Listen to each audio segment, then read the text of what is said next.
आज हम लोग HCF के इस प्रकार के क्वेश्चन को बहुत ही इजी वे में सॉल्व करने का तरीका सीखते हैं। तो आपका क्वेश्चन है यहाँ पे, चार संख्या का LCM 117 व प्रत्येक जोड़े का HCF 3 है, तो सभी संख्या का गुणनफल ज्ञात करें।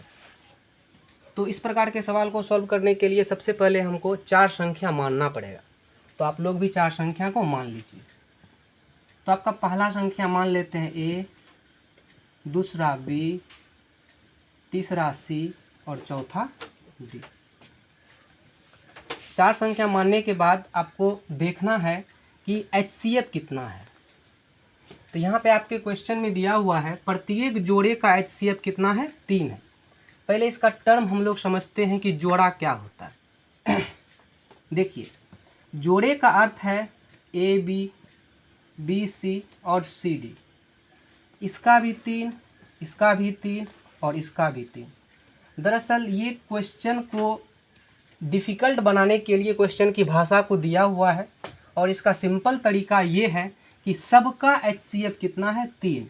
आप जोड़े का निकालिए फिर भी 3 आएगा। BC ये भी 3 है, CD ये भी 3 है।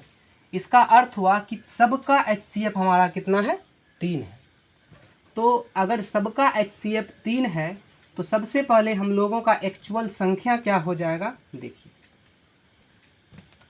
एक्चुअल संख्या हमारा होगा 3A, 3B, 3C, 3D। HCF क्या होता है कि अनुपात में जो कॉमन होता है वही हमारा क्या होता है, HCF। तो यहाँ से आप देखिए A, B, C और D में कॉमन क्या है, 3। तो इसका HCF भी हमारा कितना हो गया, 3। तो अब हम लोग चलते हैं ऊपर के क्वेश्चन पे। ऊपर का क्वेश्चन क्या है, चार संख्या का LCM कितना है, 117। तो हम लोग LCM का एक नियम और जानते हैं कि HCF को यदि सभी संख्या से मल्टीप्लाई कर दें जो हमारा अनुपात में है वही हमारा क्या कहलाता है, LCM। तो हम रूल को फॉलो करते हैं। HCF हमारा कितना है, 3। LCM क्या होगा, सभी संख्या का मल्टीप्लाई कर देंगे। कहने का मतलब A Guna B Guna C Guna D। दरअसल इसी का मान हमारा कितना दिया हुआ है, 117। देखिए फिर से लिख देते हैं, उधर आपको दिखाई नहीं पड़ रहा होगा शायद। तो देखिए, तो LCM क्या होगा, 3 into A into B into C into D। इसी का मान कितना है, 117। तो यहाँ से हम लोग A B C D का मान निकाल लेते हैं। तो A B C D, इधर मल्टीप्लिकेशन उधर डिवाइड, वो भेजना ज़रूरी नहीं है, यहीं से कर दीजिए।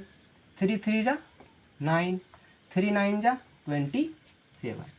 तो आपका ABCD का मान कितना निकल गया, 39। तो हमारा क्वेश्चन है सभी संख्या का गुणनफल ज्ञात कीजिए।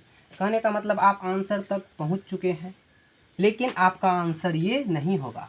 आप सोच रहे होंगे कि हमारा संख्या ये है, हम क्या कर देते हैं, मल्टीप्लिकेशन कर देते हैं। लेकिन आपको बता दें कि ये हमारा HCF के 7 संख्या है, जो कि ओरिजिनल संख्या हमारा वही है। तो हमको इससे मल्टीप्लाई करना होगा, इन सब को मल्टीप्लाई करेंगे तब हमारा संख्या का गुणनफल निकलेगा। सबको गुना कीजिए, 3A 3B 3C 3D। आपका आंसर क्या होगा, 3 तिया 9, 9 तिया 27, 27 तिया 81। 81 इंटू A B C और D। और आप देखिए यहाँ पे ABCD का मान कितना है, 39। तो आपका आंसर कितना हो जाएगा, 81 इंटू 39। अब आंसर डिपेंड करता है कि ऑप्शन में क्या दिया हुआ है। अगर आपका ऑप्शन इसी प्रकार से मिल गया तो यही आंसर, इसका मल्टीप्लिकेशन मिल गया तो यही आंसर, या नहीं तो अगर इसको हम ये भी लिख सकते हैं, क्या लिख सकते हैं, 27 इंटू 3 इंटू 39। तो 27 इंटू 39 को 3 से मल्टीप्लाई कीजिए, 9 तिया 27 हासिल 2, 3 3 जा 9, 9 टू 11। तो आपका फाइनल आंसर क्या हो जाएगा, 27 इंटू 117। ये भी बोल सकते हैं।